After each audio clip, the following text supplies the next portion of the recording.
আমি বাচ্চাদের যারা আছে তাদেরকে বলবো তোমরা বাড়ি ফিরে যাও, তোমরা যা চাইছিলা তার চেয়ে বেশি তোমরা পাইছো।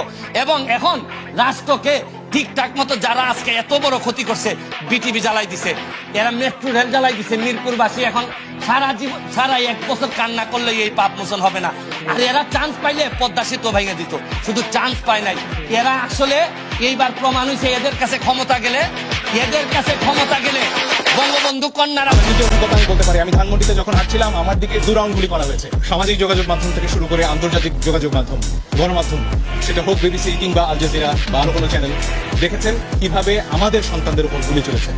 আল জাজিরার একটা ছবি, সেনাবাহিনীর সদস্যরা অটোমেটিক রাইফেল নিয়ে শুয়ে পড়লেন লাইন দিয়ে, তাদের 20 গজ দূরে নিরস্ত্র সাধারণ মানুষ, আমরা আমার দেশের জনগণ, তাদের দিকে সেনের অটোমেটিক রাইফেল থেকে গুলি চলবে। এই দৃশ্য দেখার পরে আসলে বাসায় বসে থাকার কারণ কোনো সুযোগ নেই।